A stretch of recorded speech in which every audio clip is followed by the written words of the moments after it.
रात के 2:30 बज रहे थे। आज स्टॉप पर वो अकेला ही था। वो कुछ घबराया हुआ लग रहा था। बहुत सारे ख्याल उसके दिमाग में चल रहे थे। एक रात पहले ही उसके दोस्त रमेश की मौत हो चुकी थी, लेकिन सुधीर को इस बात पर यकीन नहीं हो रहा था। उसे पीछे से एक औरत की आवाज आई, भैया कुर्वे नगर चलोगे? आवाज सुनकर उसका दिमाग सुन्न सा पड़ गया। सुधीर चिल्लाया और चिल्लाते हुए दरवाजा खोलकर बगल के ही सुनसान गली में अपनी जान बचाकर भागने लगा और भगवान से प्रार्थना करने लगा, हे भगवान मुझे बचा लो, आइंदा से ऐसी गलती कभी नहीं करूंगा। कि तभी किसी ने उसके कंधे पर हाथ रख दिया। रमेश के मुंह से चीख निकल गई और उसने आंखें खोली। उसे देखकर वो चौंक गया। लेकिन तुम तो कल आने वाली थी ना? कुछ दिन पहले सुमन अपने मायके गई थी। उसके साथ ही उसे कल रात बीती बातें याद आने लगी। जब वो स्टॉप पे अपने टैक्सी में बैठा था, तभी उसे रमेश का कॉल आया।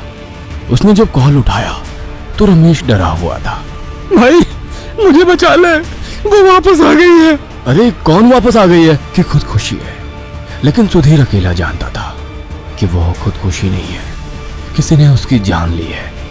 लेकिन वो फिर से उसके ऊपर झपटी। तभी उसने अपने हाथ में पकड़ा कुकर बहुत ताकत से उसके सर में मारा। वो उठकर उसके पास चला गया और उसकी रोंगटे खड़े हो गए, क्योंकि वो उसकी बीवी सुमन थी। रात के 2:30 बज रहे थे। आज स्टॉप पर वो अकेला ही था। वो कुछ घबराया हुआ लग रहा था।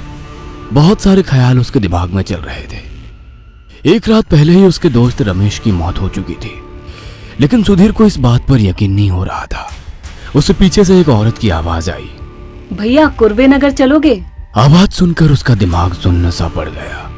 सुधीर चिल्लाया और चिल्लाते हुए दरवाजा खोलकर बगल के ही सुनसान गली में अपनी जान बचाकर भागने लगा और भगवान से प्रार्थना करने लगा, हे भगवान मुझे बचा लो, आइंदा से ऐसी गलती कभी नहीं करूंगा।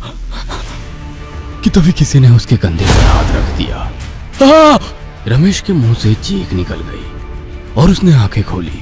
उसे देखकर वो चौंक गया। लेकिन तुम तो कल आने वाली थी ना? कुछ दिन पहले सुमन अपने मायके गई थी।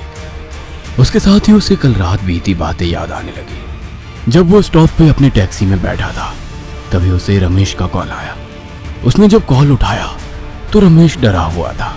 भाई मुझे बचा ले, वो वापस आ गई है। अरे कौन वापस आ गई है? कि खुद खुशी है। लेकिन सुधीर अकेला जानता था कि वो खुद खुशी नहीं है, किसी ने उसकी जान ली है। लेकिन वो फिर से उसके ऊपर झपटी। तभी उसने अपने हाथ में पकड़ा कुकर बहुत ताकत से उसके सर में मारा। वो उठकर उसके पास चला गया और उसकी रोंगटे खड़े हो गए, क्योंकि वो उसकी बीवी सुमन थी।